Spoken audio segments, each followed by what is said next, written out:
Dalam Ihya li Imam Ghazali, salah satu tanda Allah berpaling daripada sirah hamba, nepu sibuk hambanya dengan hal-hal yang hana manfaat bawa fadilah.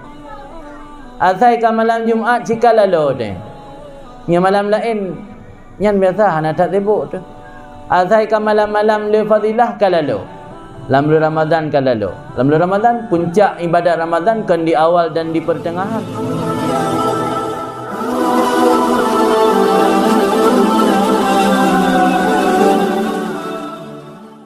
Maka dalam Ihya ni pegah li Ghazali telah sabuh tanda sirah hamba kagak berpaling li Allah daripada rahmat Allah terhadap hambanya. Allah sibukkan hamba tersebut pada wate-wate fadilah. Gimana makna Allah sibukkan pada wate-wate fadilah? Saat-saat wate fadilah, contoh malam Jumaat, contoh lamzu bulan Dhul Hijjah 10 awal Dhul Hijjah, atau bulan Rajab, malam nisfu Sya'ban, malam Urau Raya, yang malam-malam yang nafahatu rahmatillah luar biasa.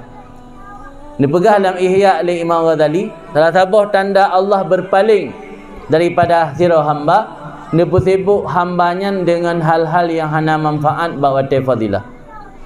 Azai ka malam Jumaat jika lalu deh. Yang malam lain yang biasa hana tak sibuk tu. Azai ka malam-malam le fadilah ka lalu. Dalam bulan Ramadan ka lalu. Dalam bulan Ramadan puncak ibadat Ramadan kan di awal dan di pertengahan, di akhir. Sebab nah hadis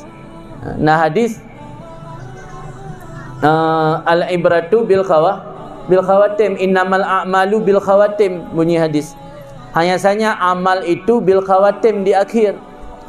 Kita baca, kita terjemah secara terjemahan dayah, innamal a'malu, al-a'malu pakai alih al.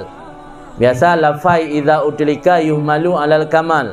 Artinya innama adat hasar, maknanya hanya saja amalan yang sempurna itu bil khawatim, dilihat di akhirnya, bukan di awal. Ini puncak daripada ibadat Ramadan di akhir. Tapi justru di akhir orang lalu. Masjid penuh pada awal Ramadan, berkurang ketika di pertengahan, tinggal tak bosu atau dua bosu ketika di akhir. Padahal puncak dari ibadat Ramadan di akhir. Innamal a'mal bil khawatim. Khawatim khatimah ji hiakalan kan awal.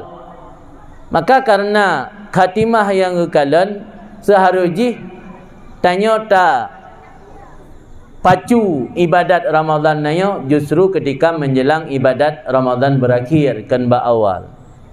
Nya akibat kadang-kadang kurang mengerti atau hana ilmu atau hana mufhum atau hana sopingan letat atau, maka kita kadang-kadang semangat berkurang ketika menjelang Ramadan berakhir, apalagi Ramadan menyokah analika berakhir.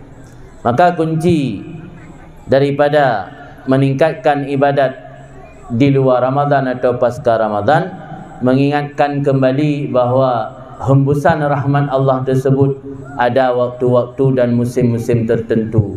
Dan dengan memperbanyak amal-amal kebaikan pada saat-saat musim-musim rahmat, yang ke salah satu kunci untuk meraih kebaikan-kebaikan yang ada dalam Ramadan.